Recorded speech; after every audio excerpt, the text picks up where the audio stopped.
Bem, pessoal, vamos falar das leis da dinâmica, as leis de Newton.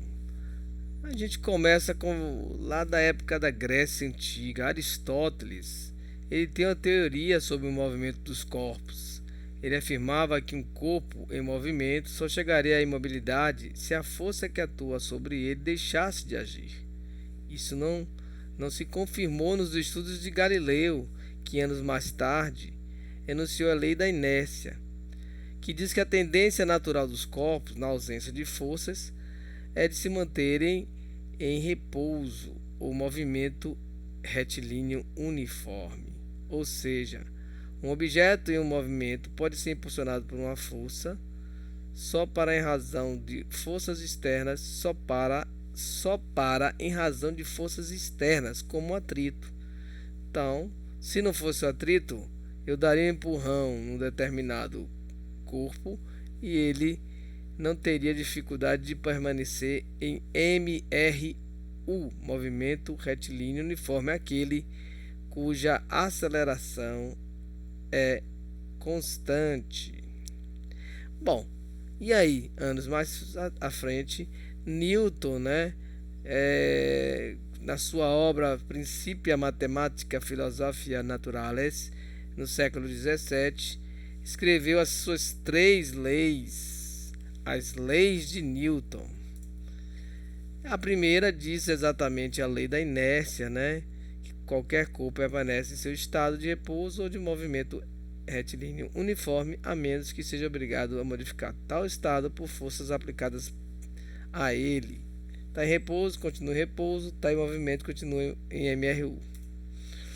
Bem, ele nos trata, inclusive, dessa questão, a questão da inércia, A primeira lei de Newton é frequentemente chamada lei da inércia, e os referenciais onde ela se aplica são chamados de referenciais inerciais. Olha essa figurinha aí, o skate, O rapazinho bate numa pedra e a tendência é ele continuar o movimento. Isso é a lei da inércia. Bem, nessa caminhada, vamos chegar na segunda lei. Para isso, temos que definir força.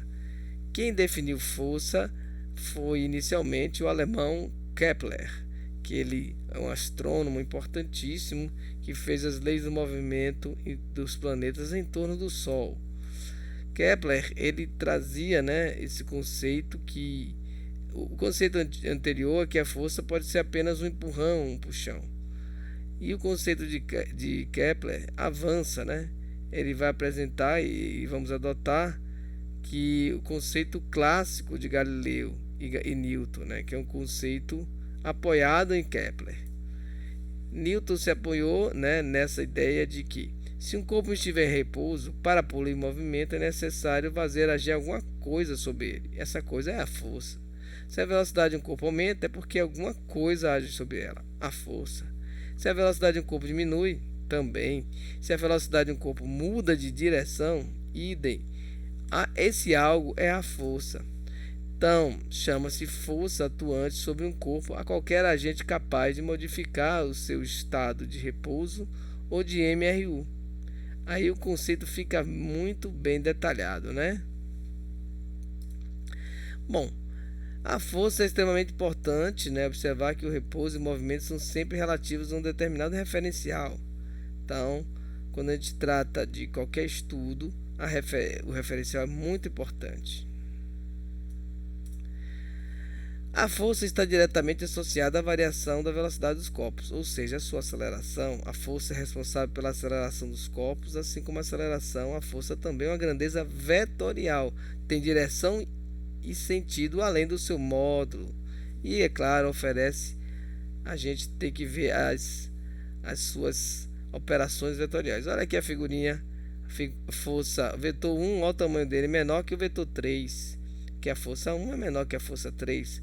A força 3 tem intensidade ou módulo 5 e a força 1 tem intensidade 3 newtons.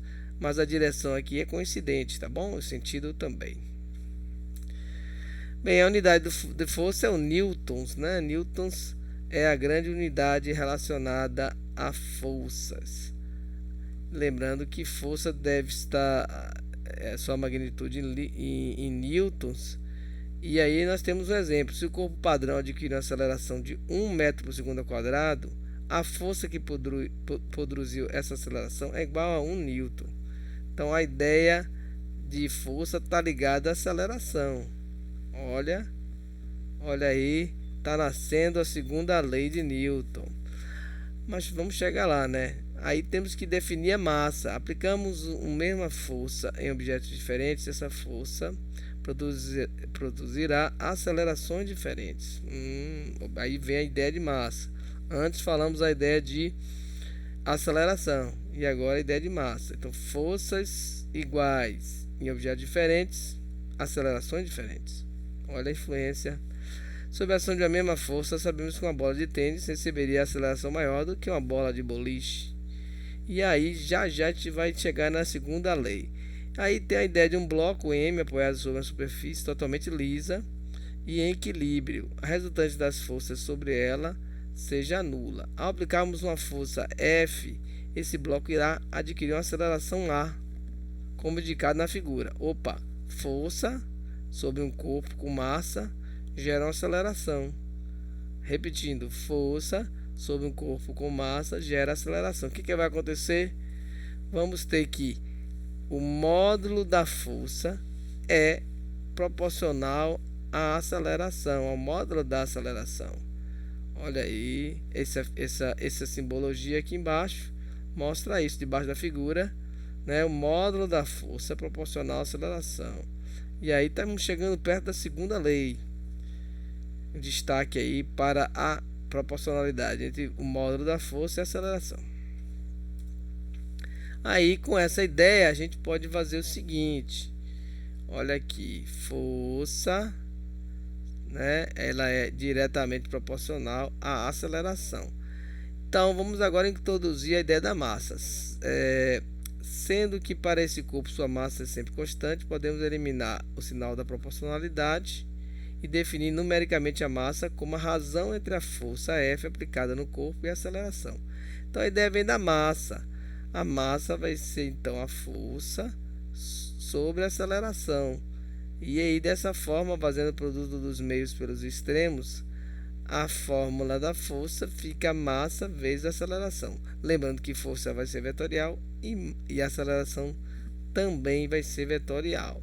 Sendo assim, força e aceleração são proporcionais. O destaque e o destaque. Então essa é a equação fundamental da mecânica clássica. Poxa, olha o nome legal. E a partir dela a gente pode inclusive escrever as componentes, né, que são Fx, que é a massa vezes a aceleração na componente x do movimento, Fy, que vai ser a massa vezes a componente da aceleração em y. E aí, por consequente, se for um movimento em 3 dimensões, Fz. Então, essas equações relacionadas às componentes x, y e z da força resultante e a aceleração para cada um desses termos. Notem que a primeira lei de Newton está contida na segunda, como um caso particular, não é isso? Olha, quando uma força resultante sobre a partícula é nula, F é zero, a aceleração também será nula, já que não podemos ter uma massa nula, né? Logo, a partícula estará em repouso ou com corpo retilíneo uniforme. A velocidade não mudará. Então, o corpo em repouso segue a segunda lei de Newton, já que a força sobre ele é zero, a aceleração também vai ser zero. Bom, para fechar esse vídeo, nós temos aqui a terceira lei de Newton. É o princípio da ação e reação, que constitui a terceira lei e foi enunciada da seguinte forma: a cada ação sempre se opõe uma reação igual, ou seja, as ações mútuas de dois corpos, um sobre o outro, são sempre iguais e dirigidas para as partes contrárias. E claro, em outras palavras, se um corpo A aplicar uma força sobre um corpo B, receberá dessa força a mesma intensidade e direção e sentido oposto à força que aplicou. Olha aqui a figura que mostra isso. Corpo A, maior massa, corpo B, menor massa, as forças aplicadas a eles, né? Esse primeiro vetor é a força de B para A e aqui esse segundo a força de A para B. A força que A exerce em B, F de A em B, e a correspondente força que B exerce em A, FBA, em uma colisão de duas bolas. Eles são o que? De mesma intensidade ou módulo. Mas olha o sinal F de AB como referencial. Então F de BA vai ser com o sinal oposto. Elas possuem mesma intensidade, mesma direção, mas só que os sentidos são opostos. Essa é a terceira lei que vai ajudar a resolver problemas ligados a isso. O material de referência que está aqui à disposição de vocês. E obrigado pela atenção.